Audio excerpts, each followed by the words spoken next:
Blessed Sunday, everyone. And this is the message of God today. This is a Christmas gift message.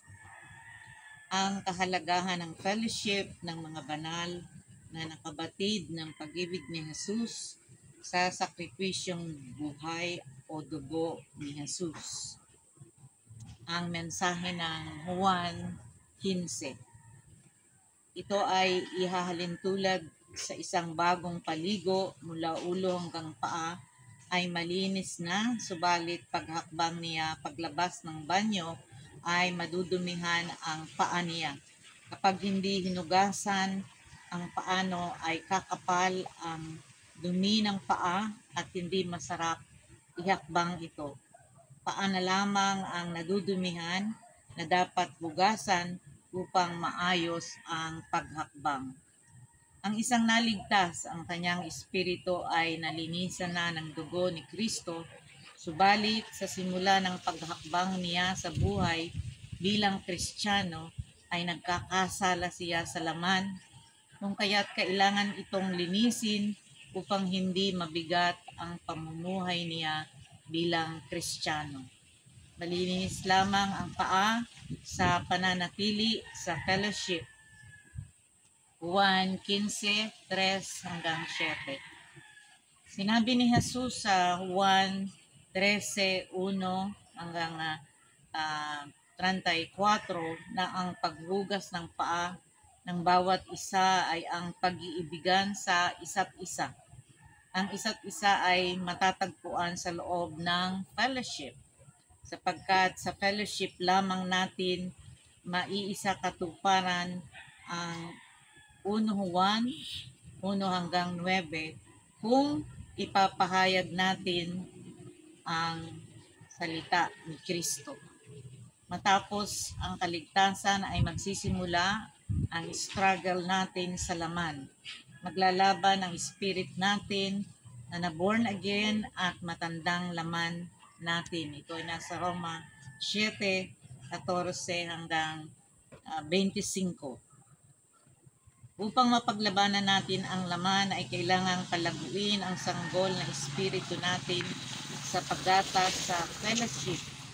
Unang Pedro 2:2. Napapagatas tayo kay Kristo o sa katawan niya, ang iglesia o fellowship, upang mailigtas natin ang ating laman sa pagkakasala. Kailangang lumakad tayo sa espiritu na sa loob ng fellowship, sapagkat sa loob tayo malilinisan, lalago at makapag-love one another, kung kaya't walang condemnation o pagdidisiplina sa atin. Sa Roma 8:1 hanggang 11.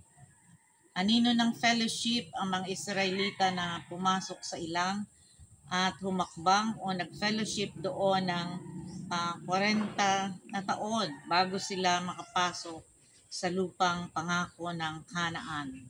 Ito ay nasa unang Korinto 10:1 hanggang 7. Matapos nilang makalabas sa Ehipto sa pagpinta ng dugo sa hamba ng kanilang pintuan, ay naligtas sa kamatayan ng kanilang panganay. Anino ng ating kaligtasan sa kasalanan ay lumusong sila sa dagat na mapula, anino ng ating bautismo, at umahon sa ilang upang mag-fellowship ng 40 taon. Ang parabol ng mina kung saan ay sinabihan ang nagtago sa panyo ng kanyang mina na dapat idineposito sa bangko ay anino ng pagsama natin sa fellowship. Lucas 19:11 hanggang 27. Ang 10 kitongin na pinagaling ni Jesus ay anino ng mga iniligtas para isa lamang ang nagbalik at nagpasalamat. Anino na nagbalik ang pananatili kay Jesus o sa katawan ni Jesus na siyang iglesia o fellowship ng mga nalinisan o banal. Ito ay nasa Lucas 17:11 hanggang 19. Ang siyam na hindi bumalik ay tulad ng asong bumalik sa kanyang suka o baboy na bumalik sa putik o kanyang dumi. Sila yung mga bumabalik sa grupo o relihiyon nila na walang kasiguruhan ang kaligtasan. Kung nasaan ang gawaing nagligtas sa iyo ay naroon din ang paggatas na magpalago sa iyo.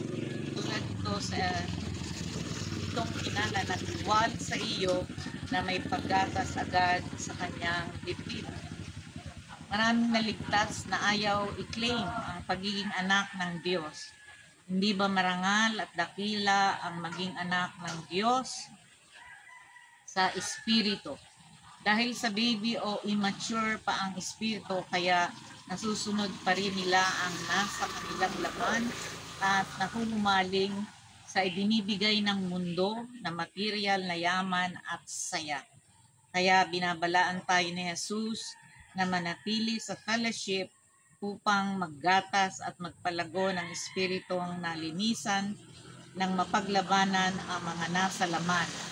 Otherwise, disiplinahin tayo at malulugi o mawawala ng rewards na crown of joy. Unang Korinto 5, 1 hanggang 5, 11, unang Korinto 11:30 hanggang 32. Sa pamilya ni Abraham, si Ismael ang panganay na anak niya. Sa katulong na si Hagar ay laging binubuli o inaalipusta ni Isaac, ang bugtong na anak niya sa asawang si Sarah, kung kaya't pinaalis ni Sarah si Ismael at katulong niyang si Hagar sa tahanan nila. Si Ismael ay anino ng ating laman na binubuli, lagi ang ating bagong silang na espiritu at anino ni Isaac.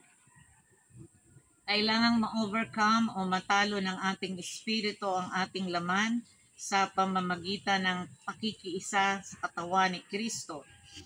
The church or the fellowship kung saan tayo tinawag upang lumago, malinis ang hakbang at magamit sa pagliligtas. Colossus 3:14 hanggang 17. At higit sa lahat, taglayin ninyo ang pagmamahalan na siyang nagbubuklod sa lahat sa ganap na pagkakaisa.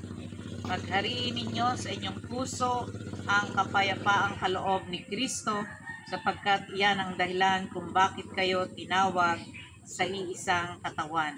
Magpasalamat kayong lagi. Ang salita ni Kristo ay hayaan ninyong lubusang manatili sa inyong puso. Turuan ninyo at pagpaalalahanan ng isa't isa ng may buong karunungan. Buong puso kayong umawit ng mga salmo, mga himno at mga awiting espiritual ng may pagpapasalamat sa Diyos.